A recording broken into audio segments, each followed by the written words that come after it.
Você já se perguntou quanto vale uma vida? A minha foi avaliada em algumas cartas de baralho numa mesa de truco, numa noite quente de 1970. Consigo ver meu reflexo agora, no vidro da janela do meu apartamento. Uma senhora de cabelos grisalhos, rosto marcado pelo tempo, mãos que trabalharam mais do que deveriam. Tenho 71 anos, mas dentro desse corpo envelhecido ainda vive aquela menina de 16 anos que teve sua vida decidida entre um 12 e um 3 de paus. As luzes de São Paulo brilham lá embaixo. A cidade cresceu, mudou, se transformou tantas vezes desde aquela noite. Eu também. Mas algumas memórias são como tatuagens na alma. Não importa quanto tempo passe, continuam lá, às vezes mais vivas do que o presente. O cheiro de cachaça barata e fumaça de cigarro. O som das cartas batendo na mesa de madeira gasta. O riso dos homens. E aqueles olhos. Olhos frios como pedras de rio, me avaliando como se eu fosse mercadoria. Às vezes, ainda acordo no meio da noite sentindo aquele olhar sobre mim. Gosto de sentar aqui, nesta poltrona, com minha xícara de chá de camomila.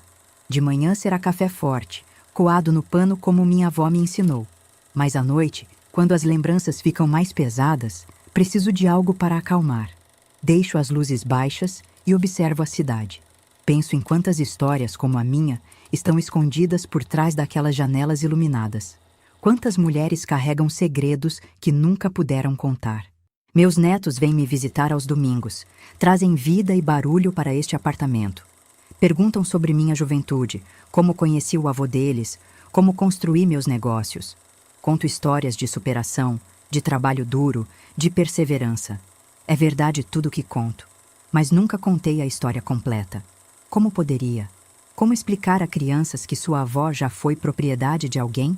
Minha filha às vezes me observa com curiosidade quando evito certos assuntos.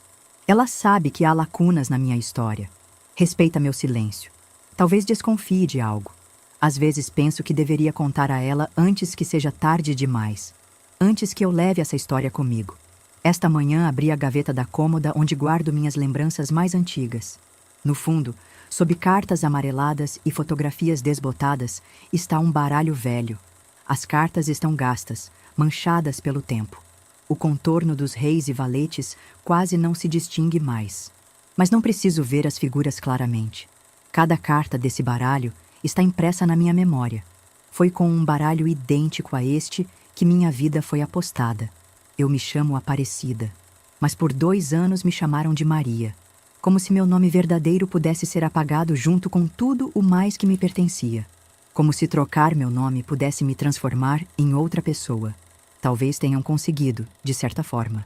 Pois a Aparecida que saiu daquela mansão em Santana não era a mesma que entrou. O telefone toca às vezes durante a noite. Número desconhecido. Atendo e ouço apenas silêncio, depois o clique da ligação sendo encerrada. Minha filha diz que são enganos, trotes, mas sei que não são. Sei exatamente quem está do outro lado. É o passado me lembrando que nunca estou completamente livre. Vocês devem estar se perguntando como uma menina acaba sendo apostada numa mesa de jogo. Como isso é possível? Como pode uma pessoa pertencer a outra? As respostas são simples e terríveis ao mesmo tempo. Pobreza, abandono e homens que enxergam mulheres como objetos. E devem estar curiosos também para saber como sobrevivi. Como escapei, como transformei horror em força, como construí uma vida depois de ter sido tratada como coisa. Essa é a história que nunca contei, até hoje. Enquanto a cidade dorme lá embaixo, vou finalmente desenterrar o passado. Não para reviver a dor, mas para exorcizá-la de uma vez por todas. Para mostrar que aquela menina que tremeu de medo diante de um homem poderoso acabou construindo seu próprio império. Que aquela que foi mercadoria se tornou dona do próprio destino. Esta é minha história. A história de como perdi tudo, até mesmo meu nome, e como recuperei não apenas o que me foi roubado, mas muito mais. É a história de como um jogo de cartas mudou minha vida. E de como, décadas depois, eu finalmente virei o jogo. Nasci em Carapicuíba, no final dos anos 50, quando aquilo ainda era praticamente roça nos arredores de São Paulo. Minha mãe, Dona Sebastiana, era lavadeira e fazia faxina nas casas da região. Meu pai, nunca conheci. Para minha mãe, Ele era assunto proibido, desses que faziam seus olhos marejarem e sua boca se fechar em uma linha fina e tensa. Nossa casa era um barraco de madeira com telhado de zinco que transformava o verão num inferno. 2 peças apenas. Um cômodo onde dormíamos e outro que servia de cozinha. O banheiro era uma cabaninha nos fundos, com um buraco no chão. Água vinha da bica comunitária, onde minha mãe lavava roupa junto com outras mulheres do bairro. Aquelas conversas e risadas ao redor dos tanques são algumas das minhas poucas lembranças alegres da infância. Escola? Frequentei até a 4ª série. Aprendi a ler, escrever e fazer contas básicas. Dona Eunice, minha professora, dizia que eu tinha potencial. Essa menina tem luz nos olhos, comentava com minha mãe nas reuniões. Ela até tentou convencer mamãe a me deixar continuar estudando, mas a fome não espera diploma. Aos 10 anos, já acompanhava minha mãe nas faxinas, aprendendo a limpar casas de gente rica que mal olhava em nossos rostos. Cresci ouvindo: Cida, abaixa a cabeça. Cida, fala baixo. Cida, se comporta. Era como se existisse um manual invisível de como meninas pobres e negras deveriam se portar no mundo. Não questionar. Não sonhar alto demais. Não ocupar espaço. Minha mãe não fazia por mal. Estava apenas tentando me preparar para o mundo como ela o conhecia.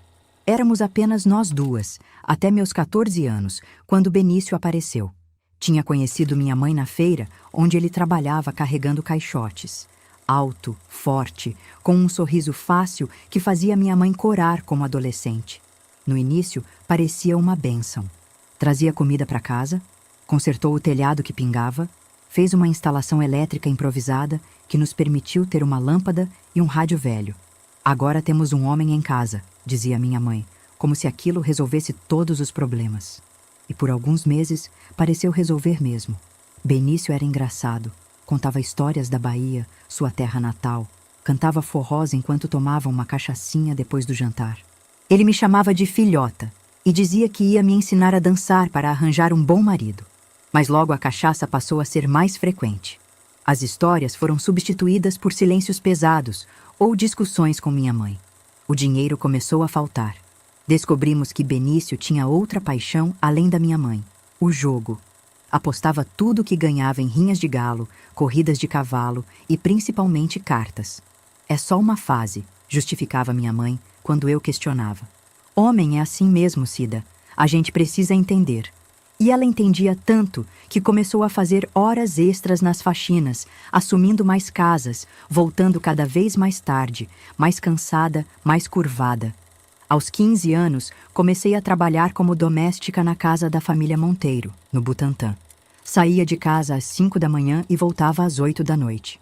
Entregava quase todo o meu salário para minha mãe, guardando apenas alguns trocados que escondia dentro de um vidro de pepino vazio enterrado no quintal. Sonhava em juntar dinheiro suficiente para fugir dali, talvez para o centro de São Paulo, onde diziam que moças podiam trabalhar em lojas, usar uniformes bonitos, ser tratadas como gente. Foi nessa época que comecei a perceber o modo como Benício me olhava. Não era mais o olhar de um padrasto para uma enteada. Era algo que me fazia sentir suja, que me obrigava a trocar de roupa escondida, a trancar a porta do banheiro com um arame retorcido quando precisava tomar banho. Minha mãe parecia não notar, ou talvez escolhesse não notar. Uma sexta-feira, a família Monteiro viajou e me dispensou mais cedo. Cheguei em casa e encontrei Benício sozinho, já embriagado, apesar de ainda ser meio da tarde. "Cadê mamãe?" perguntei parada na porta, sem querer entrar. "Foi fazer faxina na casa daquela madame no Jardim Europa. Vai dormir lá hoje." Meu estômago afundou. Inventei que precisava comprar pão e saí correndo. Passei a noite na casa de Zefinha, minha única amiga, filha de uma vizinha. Disse que tínhamos brigado, eu e minha mãe, e ela não fez perguntas. Na manhã seguinte, voltei cedo, esperando encontrar minha mãe. Mas era Benício quem me esperava na porta, barbeado, de banho tomado, vestindo sua única camisa boa. "Arrume-se, Cidinha. Vamos visitar uns amigos meus." Algo na voz dele me alertou. Não era um convite, era uma ordem. E pela primeira vez, entendi realmente o medo. Não aquele medo infantil do escuro ou de histórias de assombração. Era um medo adulto, frio, que sussurrava que algo terrível estava para acontecer. E estava.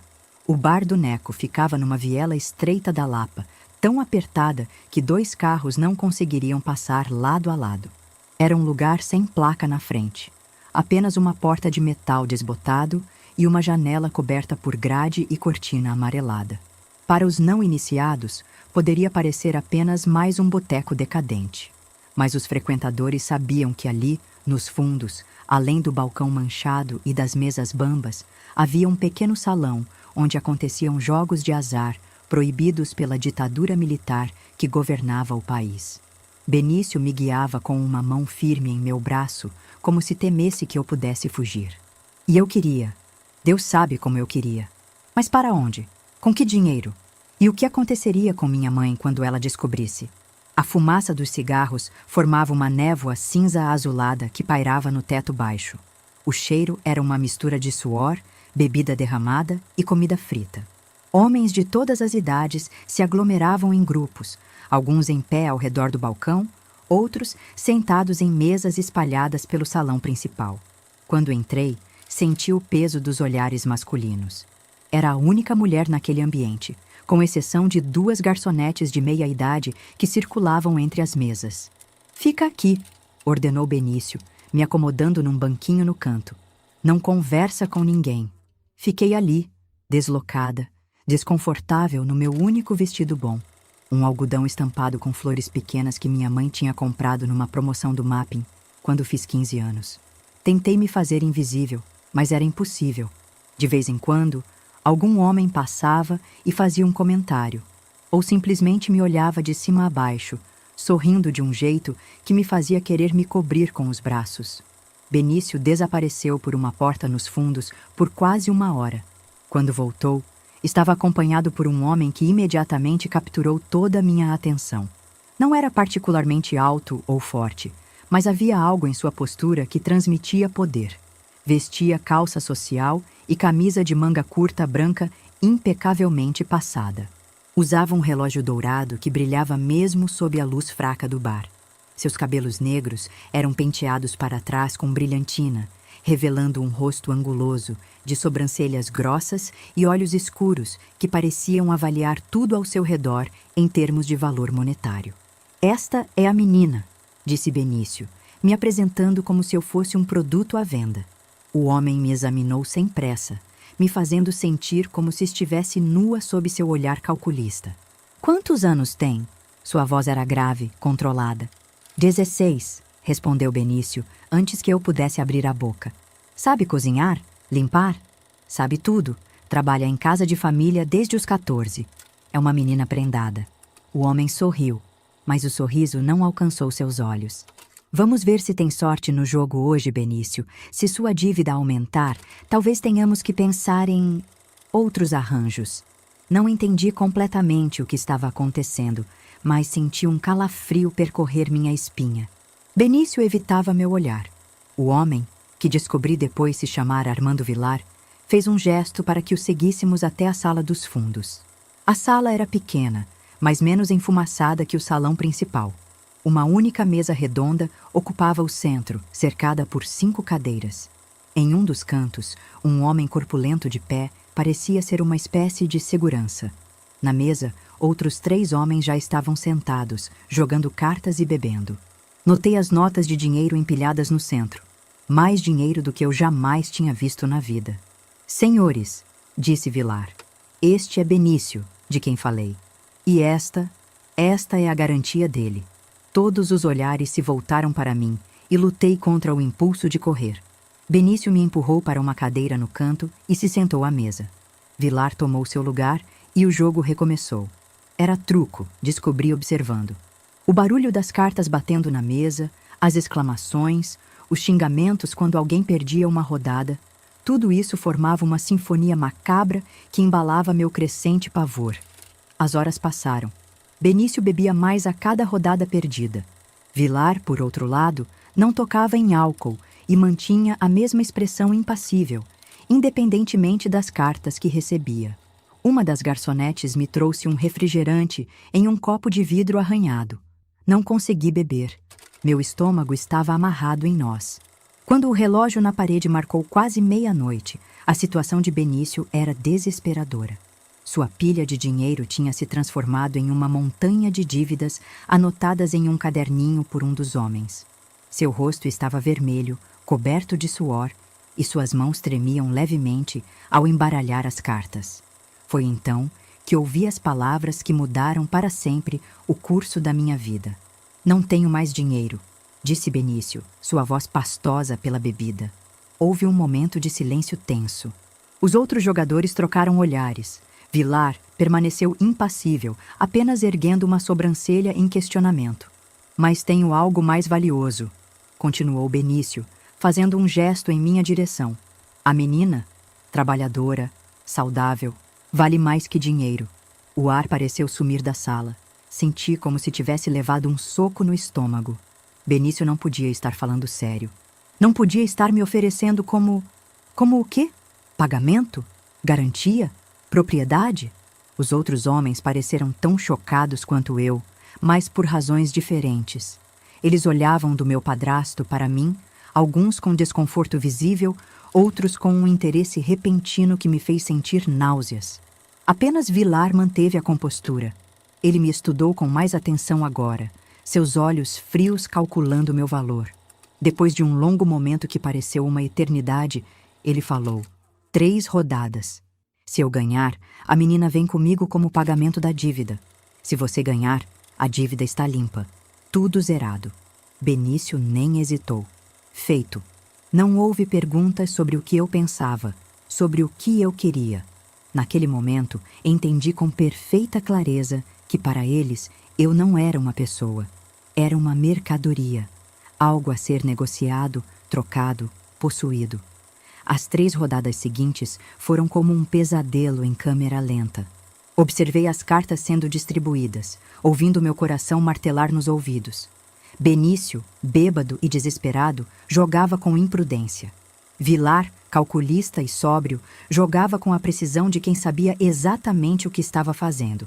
Quando a última carta caiu, selando meu destino, Benício jogou suas cartas na mesa com um palavrão. Ele tinha perdido. Eu tinha sido perdida. É sua agora, ele disse a Vilar, sem sequer olhar para mim. Então se levantou, cambaleou até a saída e desapareceu na noite, abandonando não apenas o jogo, mas também a última migalha de humanidade que poderia haver nele. Vilar se virou para mim, aquele mesmo sorriso frio nos lábios. Vamos, Maria, sua nova vida começa agora. Maria. Ele já tinha mudado meu nome, como se Aparecida tivesse morrido naquela mesa de jogo, junto com minha liberdade, minha infância e minhas esperanças. E, de certa forma, tinha mesmo. Saímos do bar do Neco em um Opala preto, tão polido que refletia as luzes dos postes como um espelho. Um motorista uniformizado me abriu a porta traseira e Armando Vilar entrou após mim, sentando-se a uma distância calculada. O carro cheirava a couro novo e colônia cara, cheiros que na época eu nem sabia identificar, mas que agora estão gravados na minha memória como o próprio aroma do medo. Quanto tempo até chegarmos em casa, Geraldo?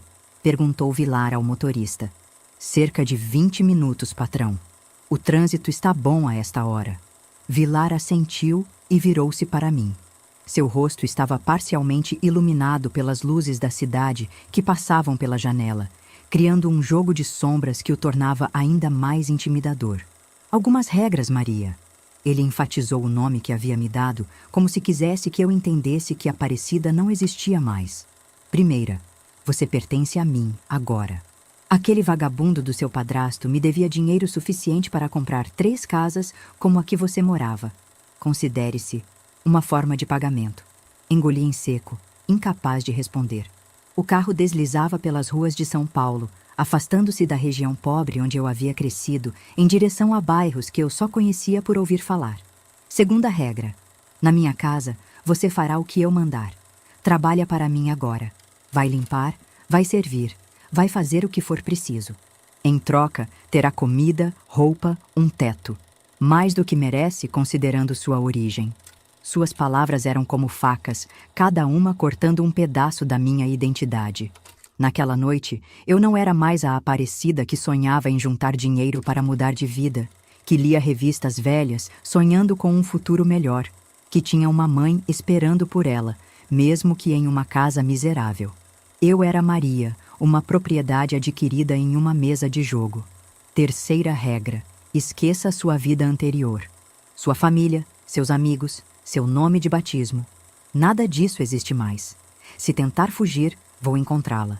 Tenho conhecidos em toda São Paulo, inclusive na polícia. E acredite, o que acontecerá se eu te encontrar será muito pior do que qualquer coisa que possa imaginar agora. Mesmo no escuro do carro, vi o brilho ameaçador em seus olhos. Não era uma ameaça vazia, era uma promessa. E eu acreditei. Passamos por avenidas cada vez mais largas e arborizadas. Os prédios deram lugar a casas grandes, escondidas atrás de muros altos e portões elaborados. Finalmente, o carro parou diante de um portão de ferro trabalhado. O motorista buzinou 2 vezes e o portão começou a se abrir automaticamente. Algo que me pareceu mágico na época. A casa, ou melhor, a mansão, era um sobrado imponente em estilo colonial, pintado de amarelo claro com detalhes em branco. Um jardim impecável cercava a construção, com árvores bem podadas e canteiros de flores que, mesmo à noite, davam um ar de opulência ao lugar. Luzes externas iluminavam estrategicamente a fachada, criando um efeito que me fez pensar nas casas de filmes americanos que às vezes passavam na TV da família Monteiro. O carro parou na entrada principal, onde havia uma pequena escadaria que levava à porta da frente. O motorista abriu minha porta e fez um gesto para que eu saísse. Minhas pernas tremiam tanto que quase caí. Vilar desceu em seguida, ajeitando seu paletó como se estivesse chegando de um compromisso social comum, não de uma noite onde havia apostado pelo direito de possuir uma adolescente. A porta da casa se abriu antes mesmo que subíssemos os degraus. Uma mulher de meia-idade, vestida com um uniforme cinza e avental branco, apareceu. Tinha o rosto severo, cabelos grisalhos presos em um coque apertado, e me lembrou imediatamente das freiras rígidas que às vezes visitavam nossa escola. "Boa noite, Sr. Vilar", ela disse, inclinando levemente a cabeça. "Dona Neuza, esta é Maria." Vilar me empurrou levemente para frente. "Ela vai trabalhar aqui a partir de agora. Cuide para que aprenda as regras da casa. Quero-a limpa e pronta no meu escritório em 1 hora." "Sim, senhor", respondeu Dona Neuza, me examinando com olhos críticos. Vi nela não uma potencial aliada, mas alguém que cumpriria ordens sem questionar. Vilar entrou na casa sem olhar para trás, desaparecendo por um corredor à direita. Fiquei parada na entrada, segurando minha bolsa de pano surrada, o único pertence que trazia comigo, sentindo-me menor do que nunca. "Venha", ordenou Dona Neuza, me conduzindo por outro corredor em direção aos fundos da casa. "Não toque em nada." O interior da mansão era ainda mais impressionante que o exterior. O piso de mármore brilhava sob lustres de cristal. Móveis que pareciam antigos e caros decoravam os ambientes. Quadros que retratavam paisagens e pessoas de aparência importante adornavam as paredes. Era um mundo completamente diferente do meu, onde o luxo mais extravagante que tínhamos era um rádio-relógio que Benício consertou certa vez. Descemos por uma escada de serviço estreita até o que parecia ser o porão da casa, mas era, na verdade, uma área de serviço ampla. Havia uma lavanderia com máquinas enormes, uma despensa do tamanho da minha casa inteira e um corredor com várias portas fechadas. Dona Neuza abriu uma dessas portas, revelando um quarto pequeno e simples. Uma cama de solteiro, um armário de madeira, uma cadeira e uma mesinha compunham toda a mobília. Havia uma janela gradeada, alta demais para que se pudesse olhar para fora, sem subir na cadeira. "Este é seu quarto. O banheiro é no fim do corredor, compartilhado com as outras empregadas. Você tem 15 minutos para tomar banho. Deixarei um uniforme limpo sobre a cama. Vista-se e espere aqui. Virei buscá-la para levá-la ao Sr. Vilar." Antes que eu pudesse fazer qualquer pergunta, ela saiu, fechando a porta atrás de si. Não ouvi o som de chave, mas senti-me trancada mesmo assim, presa pelo peso das circunstâncias, tanto quanto por qualquer fechadura física. O banheiro era simples, mas mais limpo e melhor equipado que o da minha casa. Tomei banho mecanicamente, deixando a água quente, um luxo ao qual eu não estava acostumada. Lavar as lágrimas que finalmente comecei a derramar. Chorei silenciosamente, com medo que alguém ouvisse e isso trouxesse alguma punição. Quando voltei ao quarto, encontrei sobre a cama um uniforme cinza semelhante ao de Dona Neuza, mas sem o avental. Havia também roupas íntimas novas, ainda com etiqueta.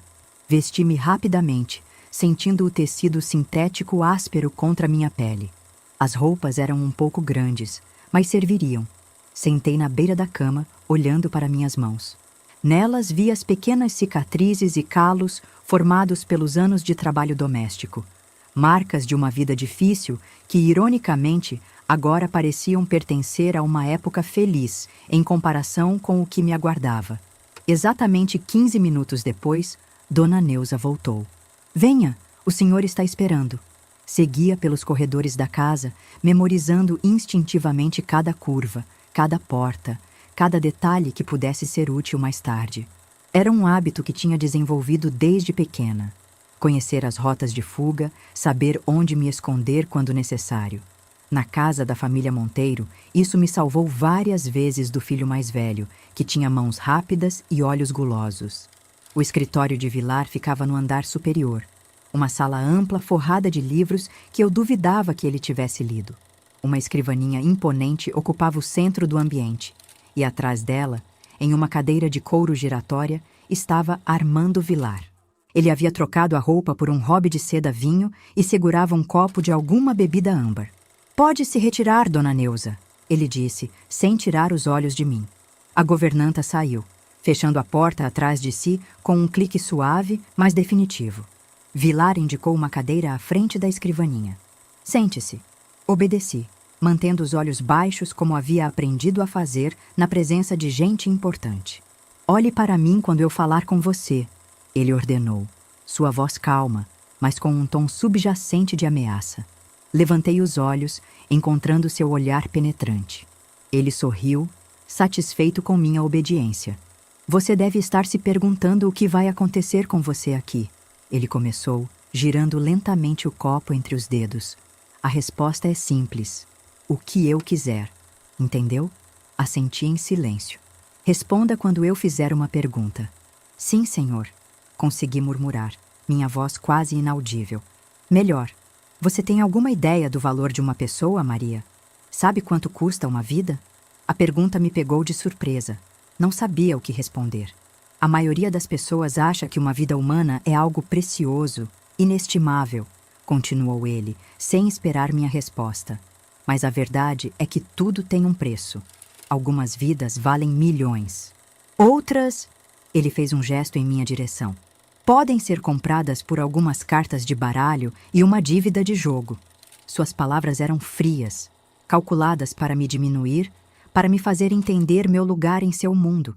E funcionou. Naquele momento, senti-me verdadeiramente sem valor. Uma mercadoria descartável. Seu padrasto era um homem fraco, continuou Vilar. Homens fracos não deveriam ter responsabilidades.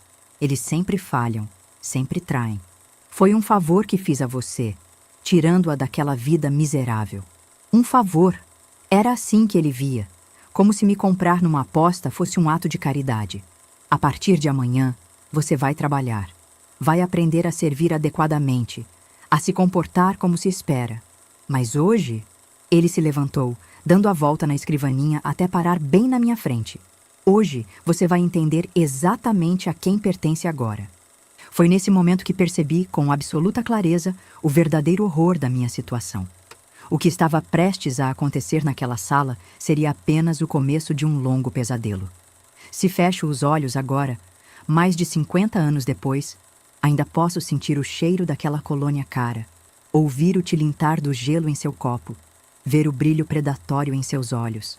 Aquela noite marcou o fim da minha infância de maneiras que palavras jamais poderão descrever adequadamente. A vida de Aparecida terminou oficialmente naquele escritório. E a existência de Maria, a propriedade, a serva, a sobrevivente, começou. Os dias que se seguiram à minha chegada naquela casa se misturam em minha memória como manchas de tinta borradas pela chuva. Lembro-me de acordar no dia seguinte, meu corpo dolorido, minha mente tentando convencer-se de que tudo havia sido apenas um pesadelo. Mas o quarto desconhecido, o uniforme cinza pendurado na porta do armário e o som de passos no corredor confirmavam que o pesadelo era, na verdade, minha nova realidade. Dona Neuza me acordou às 5 da manhã, batendo na porta com uma força desnecessária. Levante-se. Você tem 10 minutos para se aprontar e me encontrar na cozinha. A cozinha da mansão era maior que toda a casa onde eu crescera. Equipada com aparelhos reluzentes e utensílios que eu nunca havia visto antes, era o domínio de Clementina, uma mulher negra como eu, mas de pele mais escura e pelo menos 30 anos mais velha. Seus olhos cansados me avaliaram quando entrei, sem demonstrar simpatia ou antipatia. Apenas uma espécie de resignação, como quem reconhece um destino familiar. Esta é a nova, disse Dona Neuza. Vai trabalhar principalmente na limpeza da casa e na arrumação dos quartos, mas também deve aprender a servir a mesa quando tiverem convidados. Clementina assentiu, continuando a preparar o café da manhã sem interromper seu ritmo. Coma algo rapidamente, ordenou Dona Neuza, indicando um pão e café preto em um canto da mesa da cozinha. Depois vou lhe mostrar suas tarefas. Comi mecanicamente, sem sentir o gosto do alimento. Meu estômago estava fechado por uma ansiedade que parecia ter se instalado permanentemente em meu corpo. Observei em silêncio enquanto Clementina trabalhava, movendo-se com eficiência pela cozinha, preparando uma refeição elaborada para pessoas que provavelmente nem notariam o esforço envolvido.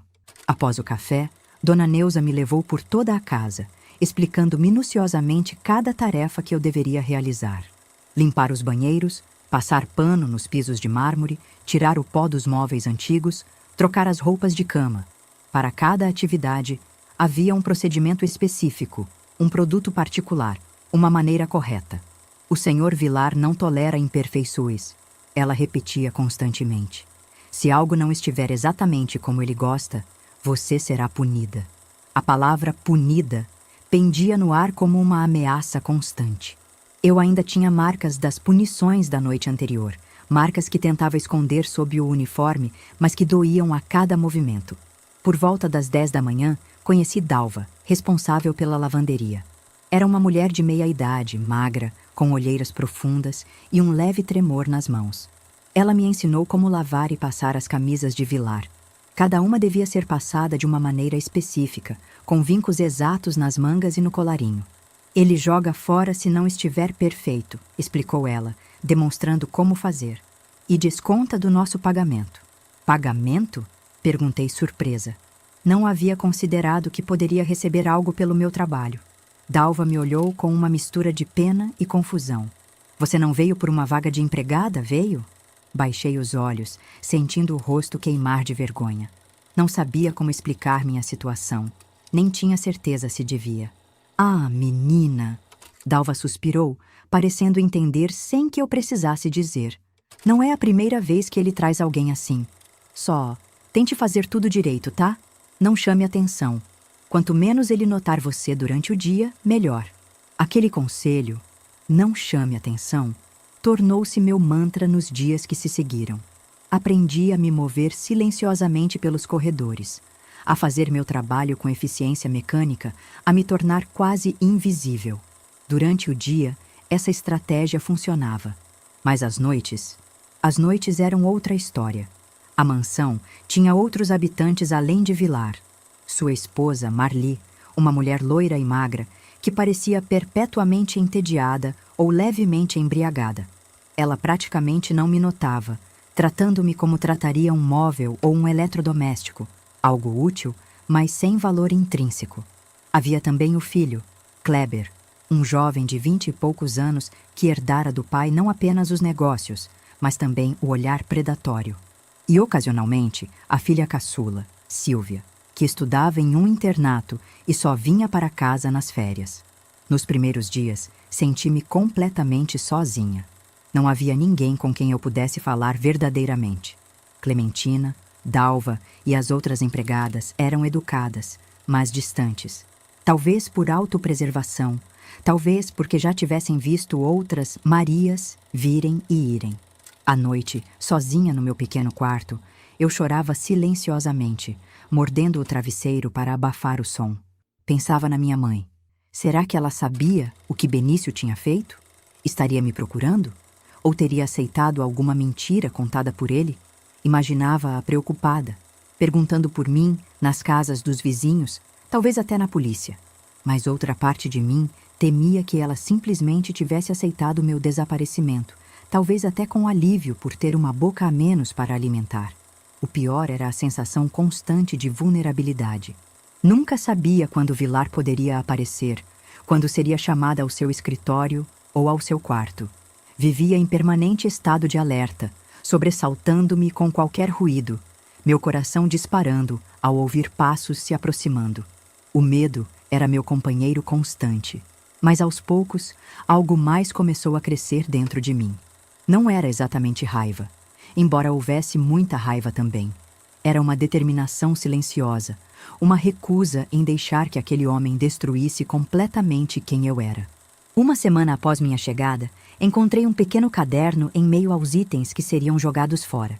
Tinha várias páginas em branco e uma capa simples de papelão. Escondi-o sob o colchão da minha cama e, nas poucas horas de descanso que tinha, comecei a escrever. Não um diário explícito. Seria perigoso demais se alguém encontrasse. Mas pequenas frases, palavras que me ajudavam a não esquecer quem eu era. Meu nome é Aparecida. Tenho uma mãe que se chama Sebastiana. Sei ler e escrever. Dona Eunice disse que sou inteligente. Esses pequenos atos de resistência me ajudavam a preservar um núcleo interno que Armando Vilar não podia tocar. Não importa quanto poder tivesse sobre meu corpo ou minha rotina diária. No meio daquele pesadelo, essas pequenas afirmações de identidade eram como respirar quando se está se afogando. Não resolviam o problema fundamental, mas me mantinham viva por mais um momento. Certa manhã, enquanto limpava o quarto de Vilar, encontrei uma fotografia em uma gaveta que estava parcialmente aberta. Mostrava uma família, um casal jovem com 2 crianças pequenas. O homem na foto era uma versão mais jovem de Vilar, sem o cabelo grisalho nas têmporas, mas com o mesmo olhar frio. A mulher não era Marli, mas uma mulher de aparência simples, com traços que sugeriam origem nordestina. As crianças eram um menino e uma menina, ambos com cerca de 5 e 3 anos. Antes que pudesse examinar melhor a foto, ouvi passos no corredor. Rapidamente, fechei a gaveta e voltei a arrumar a cama. Mas aquela imagem ficou em minha mente. Quem era aquela mulher? O que havia acontecido com ela? Vilar tinha outra família antes? Essas perguntas me deram algo em que pensar além do meu próprio sofrimento, e percebi que conhecimento poderia ser poder. Comecei a prestar mais atenção às conversas, a observar detalhes, a coletar informações. Não sabia como ou quando isso poderia ser útil, mas instintivamente entendi que entender aquela casa e seus habitantes era fundamental para minha sobrevivência. Uma das descobertas mais perturbadoras veio algumas semanas depois da minha chegada. Estava limpando um dos quartos de hóspedes quando ouvi Vilar e seu filho conversando no corredor. Parei, imóvel, esperando que passassem sem me notar. O problema com o frigorífico de Osasco está resolvido, dizia Kleber. Aquele fiscal não vai mais nos incomodar. Tem certeza? A voz de Vilar era baixa, controlada. Absoluta. Ele entendeu que cooperar é mais saudável e lucrativo. Vilar riu, um som sem alegria. E os outros negócios? Tudo conforme o planejado. A mercadoria chega na terça. Já temos compradores para pelo menos metade do lote. Ótimo. Se continuar assim, em alguns anos você poderá assumir tudo. E o que vai fazer, pai? Se aposentar? Talvez. Tenho uma propriedade no interior do Paraná que poucos conhecem. Seria um bom lugar para descansar. Os passos se afastaram e suas vozes se tornaram indistinguíveis. Mas aquela conversa me deu uma visão do mundo em que eu havia caído. Os negócios de Vilar claramente não se limitavam aos açougues que ele oficialmente possuía. Havia algo ilegal acontecendo. Algo que envolvia suborno de fiscais e mercadoria não especificada. Na semana seguinte, enquanto servia café após o jantar, observei uma reunião na sala de estar. Vilar, Kleber e 3 homens que nunca tinha visto antes discutiam números, locais, datas de entrega. Em um momento, um deles mencionou a carga que veio do Paraguai e como tinha sido mais fácil que o esperado. Contrabando. A palavra apareceu em minha mente como uma revelação. Armando Vilar não era apenas um homem cruel que me mantinha em cativeiro. Era um criminoso envolvido em operações ilegais. Esta compreensão trouxe um misto contraditório de emoções. Por um lado, mais medo. Eu estava nas mãos de alguém perigoso, alguém com conexões criminosas que poderia facilmente me fazer desaparecer se eu causasse problemas. Por outro lado, uma estranha sensação de poder. Agora eu tinha informações que poderiam prejudicá-lo. Mas o que poderia fazer com esse conhecimento? Quem acreditaria em uma menina negra, pobre, sem documentos, contra a palavra de um homem rico e respeitado na sociedade? A polícia? Nos anos 70, sob a ditadura militar, a polícia era mais propensa a colaborar com homens como Vilar do que a ajudar pessoas como eu. Mesmo assim, comecei a guardar cada fragmento de informação, cada nome mencionado, cada negócio discutido em minha presença. Sempre que estava sozinha com meu caderninho escondido, anotava o que podia lembrar, criando um registro codificado que somente eu poderia entender. Não sabia quando ou como usaria essas informações, mas ter aquele conhecimento me dava a ilusão de algum controle sobre meu destino. À medida que os dias se transformavam em semanas e as semanas em meses, algo em mim começou a mudar. O choque inicial deu lugar a uma determinação silenciosa. A menina assustada que chorava todas as noites foi sendo substituída por uma jovem mulher que observava, aprendia e planejava. Eu ainda tinha medo, muito medo, mas agora havia algo mais forte crescendo dentro de mim. O desejo de sobreviver não apenas fisicamente, mas como pessoa, com dignidade e identidade próprias. Meu nome é Aparecida, escrevia eu no meu caderninho todas as noites. E um dia serei livre. A mansão dos Vilar funcionava como um pequeno país, com suas próprias leis, hierarquias e segredos. E como em qualquer regime autoritário, a informação era poder. Durante meus primeiros meses lá, dediquei-me a aprender não apenas minhas tarefas, mas também os ritmos da casa, as rotinas de seus habitantes, os padrões que governavam aquele microcosmo. Descobri que Armando Vilar saía todas as manhãs por volta das 8, visitando seus açougues e outros negócios não especificados. Retornava geralmente às 6 da tarde, exceto às sextas-feiras, quando frequentemente chegava apenas de madrugada, após suas noites no bar do Neco ou em outros estabelecimentos semelhantes. Marli, sua esposa, passava a maior parte do tempo em seu quarto ou no salão de beleza. Era raro vê-la interagir com a criadagem, e quando o fazia, era através de ordens breves transmitidas à dona Neuza.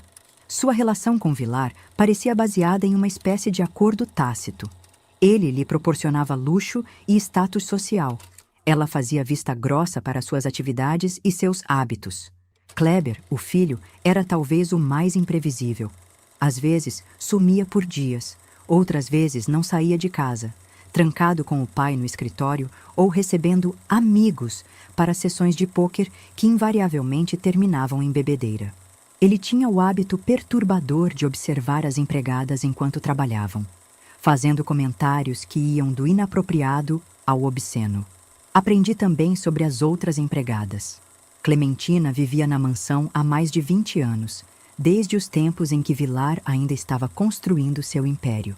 Sabia mais sobre a família que qualquer outra pessoa, mas guardava seus conhecimentos como um tesouro, raramente compartilhando qualquer informação. Dalva tinha vindo do Nordeste 5 anos antes, fugindo da seca e de um marido violento. E havia ainda Zuleide, a faxineira mais antiga, uma senhora de quase 60 anos que parecia ter aceitado sua posição na vida com uma resignação absoluta. Era uma espécie de sociedade paralela, com suas próprias regras não escritas. Uma delas, que aprendi rapidamente, era que certas coisas simplesmente não eram mencionadas. Quando Vilar convocava alguma de nós para seus aposentos durante a noite, ninguém comentava na manhã seguinte, mesmo que a vítima aparecesse com olhos inchados de tanto chorar ou marcas visíveis no corpo. Era como se aqueles eventos ocorressem em uma dimensão separada que todos tacitamente concordavam em ignorar. A primeira grande consequência da minha nova situação foi o isolamento quase total do mundo exterior. Nos meses iniciais, não me foi permitido sair da propriedade sob nenhuma circunstância. Quando as outras empregadas iam ao mercado ou realizavam tarefas na rua, eu ficava sob a vigilância de Dona Neuza. As janelas da casa que davam para a rua eram mantidas fechadas quando eu trabalhava nos cômodos correspondentes. Era como se Vilar temesse que eu pudesse sinalizar para algum transeunte, pedir ajuda de alguma forma. Esse isolamento era tanto físico quanto emocional. Não havia telefone que eu pudesse usar, nem possibilidade de enviar uma carta. Mesmo que conseguisse, para onde a enviaria? Para minha mãe, na casa onde Benício ainda provavelmente morava? Eu não tinha outros parentes próximos, nenhum amigo com recursos suficientes para me ajudar. A escassez de opções era uma prisão tão eficiente quanto qualquer cela com grades. Outra consequência foi a perda gradual, mas persistente, da minha identidade. Todos na casa me chamavam de Maria. Meu passado não existia em conversas. Não havia reconhecimento de que eu já tinha vivido uma vida antes de chegar ali. Não se celebrava meu aniversário. Não havia perguntas sobre minha família ou meus gostos. Era como se Aparecida tivesse morrido naquela mesa de jogo e Maria fosse apenas um recipiente vazio, existindo apenas para servir. Por alguns meses, lutei internamente contra essa erosão do meu senso de self.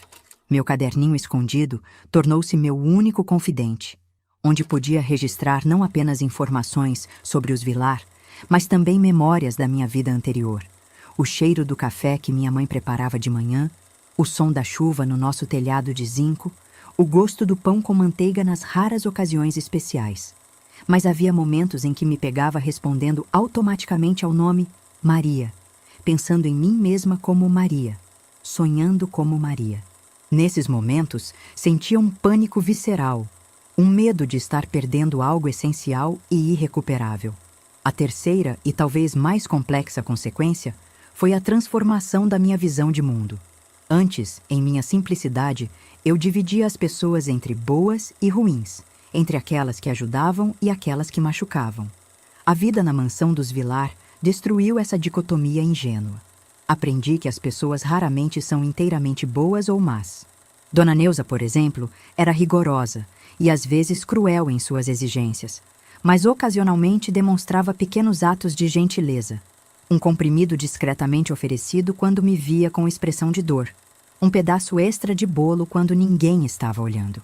Clementina mantinha uma fachada de indiferença, mas uma vez me ensinou, em sussurros rápidos, como preparar um chá que evita consequências indesejadas após as visitas noturnas de Vilar. Beba logo em seguida, instruiu, sem olhar diretamente para mim. Nunca falhe. Até mesmo Marli, que geralmente me ignorava completamente, uma vez interveio quando Kleber estava sendo particularmente agressivo comigo.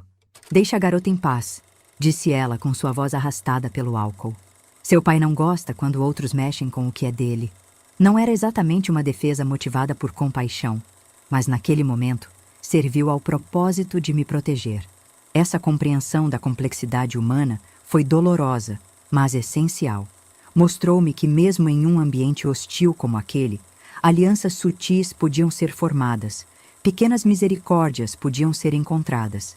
E mais importante, ensinou-me que a sobrevivência, muitas vezes, dependia de reconhecer essas nuances. Aprendi também sobre o poder do silêncio e da observação. Nas primeiras semanas, cometia o erro de reagir visivelmente às crueldades e injustiças que testemunhava. Um comentário depreciativo de Vilar podia provocar lágrimas. Uma ordem absurda de Dona Neuza, uma expressão de revolta. Cada reação era punida, cada emoção exposta era usada contra mim. Gradualmente, desenvolvi o que chamaria mais tarde de rosto de empregada. Uma expressão neutra que revelava nada, que absorvia insultos e ordens com a mesma placidez com que uma parede absorve som. Por trás dessa máscara, porém, minha mente registrava tudo, analisava tudo. Por volta do terceiro mês, comecei a notar uma mudança sutil no tratamento que recebia. Vilar parecia menos interessado em me humilhar diariamente, delegando cada vez mais essa tarefa à dona Neuza ou simplesmente me ignorando. Suas visitas noturnas tornaram-se menos frequentes, embora não menos aterrorizantes quando ocorriam.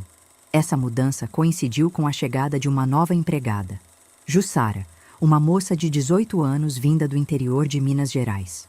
Alta, de pele clara e olhos verdes, ela havia sido contratada como acompanhante para Silvia, a filha de Vilar, que estava retornando do internato para as férias de verão. Mas percebi logo o real motivo de sua presença pelos olhares que Vilar lhe lançava durante as refeições que servíamos. Se isso deveria me trazer alívio, não trouxe. Ao invés de sentir-me grata por não ser mais o principal alvo de suas atenções, senti uma culpa avassaladora, como se de alguma forma eu fosse responsável pelo que aconteceria com Jussara. Nas primeiras noites após perceber o interesse de Vilar pela novata, mal consegui dormir, atormentada pela ideia de que meu alívio vinha ao custo do sofrimento de outra pessoa. Foi talvez o momento mais escuro da minha experiência na mansão. Aquele em que quase perdi minha bússola moral. Quase aceitei que a sobrevivência de um poderia vir ao custo da dor de outro. Quase, mas não completamente. Numa noite quente de dezembro, enquanto todos dormiam, bati suavemente na porta do quarto de Jussara. Quando ela abriu, surpresa e sonolenta, sussurrei: "Tranque sua porta à noite, sempre. Se ele vier, diga que está passando mal." Menstruação é uma desculpa que ele respeita por nojo, não por consideração. Seus olhos se arregalaram, compreendendo imediatamente. Não dissemos mais nada. Palavras eram perigosas naquela casa onde as paredes pareciam ter ouvidos. Mas naquela breve troca, formamos uma aliança silenciosa. Nas semanas seguintes, Jussara e eu desenvolvemos um sistema discreto de apoio mútuo. Um olhar, um gesto sutil eram suficientes para transmitir avisos ou oferecer conforto. Quando uma de nós era convocada, a outra garantia que houvesse água quente para banho depois, ou um chá calmante, ou simplesmente um momento de silenciosa companhia na lavanderia vazia. Foi Jussara quem me trouxe as primeiras notícias do mundo exterior em meses. Tendo mais liberdade para acompanhar Silvia em passeios, ela absorvia informações de jornais, conversas de rua, rádios de táxi. Através dela, soube que o Brasil vivia o auge da repressão militar, que pessoas desapareciam por criticar o governo, que havia protestos nas universidades e operações policiais nas favelas. O mundo lá fora não parecia muito mais seguro que a mansão dos Vilar. Uma informação particularmente perturbadora veio em meados de janeiro de 1971. Jussara soube, através de uma conversa entre Silvia e uma amiga, que uma mulher tinha sido encontrada morta perto do bar do Neco poucos dias após meu desaparecimento. Uma mulher descrita como de cor, possivelmente prostituta. A notícia ocupara apenas um pequeno parágrafo nos jornais populares. Acha que poderia ser? Jussara deixou a pergunta no ar, durante um raro momento em que estávamos sozinhas dobrando lençóis na lavanderia. Não, respondi, sentindo um calafrio. Minha mãe não frequentava aquela área. Além disso, ela deveria estar trabalhando naquela noite, dormindo na casa da patroa. Mas a semente da dúvida estava plantada. E com ela, outra emoção que não tinha permitido a mim mesma sentir completamente até então. Raiva. Raiva de Benício por ter me apostado. Raiva de Vilar por ter me comprado. Raiva de minha mãe por ter trazido aquele homem para nossas vidas. Raiva de um sistema que permitia que pessoas fossem tratadas como propriedades. Raiva de Deus, se é que existia, por ter permitido que tudo isso acontecesse. A raiva era perigosa. Se expressa, poderia me destruir. Mas contida e canalizada, percebi que poderia ser combustível. Combustível para planejar, para resistir, para sobreviver, até que uma oportunidade de escape surgisse. Foi nesse estado de determinação furiosa, porém controlada, que comecei a formular o que seria minha primeira tentativa real de fuga. A chegada do Carnaval de 1971 proporcionaria uma distração suficiente. Os Vilar planejavam uma viagem para sua casa de praia em Guarujá. A criadagem estaria reduzida, a vigilância menos intensa. Eu não tinha dinheiro, não tinha documentos, não tinha para onde ir. Mas tinha algo que nem Armando Vilar, com todo o seu poder, havia conseguido tirar de mim completamente: esperança. Enquanto dobrava os lençóis de seda importada que cobririam a cama onde meu algoz dormiria, fiz uma promessa silenciosa a mim mesma. Aquela seria a última temporada de chuvas que passaria na mansão dos Vilar. De alguma forma, encontraria meu caminho de volta à liberdade. O que eu não sabia então era que o preço dessa liberdade seria ainda mais alto do que eu poderia imaginar. O Carnaval de 1971 chegou com a promessa de 4 dias em que o país inteiro parecia esquecer seus problemas. Para a família Vilar, significava sua viagem anual para a casa de praia em Guarujá. Para mim, representava a primeira oportunidade real de recuperar minha liberdade. Meu plano era simples, talvez simplista demais. Os Vilar partiriam na sexta-feira de manhã, levando apenas Clementina e o motorista com eles. Dona Neuza, Dalva, Zuleide e eu ficaríamos para manter a casa em ordem. No sábado à noite, quando Dona Neuza estivesse no quarto assistindo às novelas que tanto gostava, eu escaparia pela porta dos fundos. Jussara me emprestaria algum dinheiro que havia economizado, o suficiente para um ônibus até o centro da cidade. De lá, bem, eu ainda não tinha certeza. Talvez procurasse a família Monteiro, meus antigos patrões. Ou talvez encontrasse alguma instituição de caridade que pudesse me acolher. Tem certeza disso, Cida? Jussara perguntou enquanto me entregava discretamente as notas amassadas, 2 dias antes da fuga planejada. Ela era a única que me chamava pelo apelido do meu verdadeiro nome, sempre em sussurros, quando estávamos sozinhas. Tenho. Não posso continuar aqui. Minha voz tremia, mesclando medo e determinação.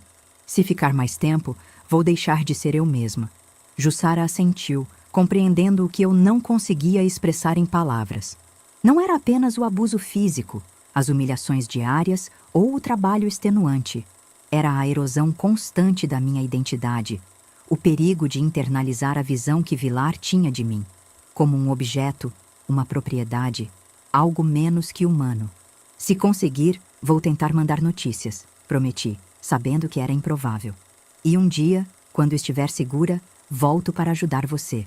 Na sexta-feira, observei o Opala preto dos Vilar desaparecer pelo portão, carregando a família, Clementina e várias malas para seu fim de semana de luxo à beira-mar.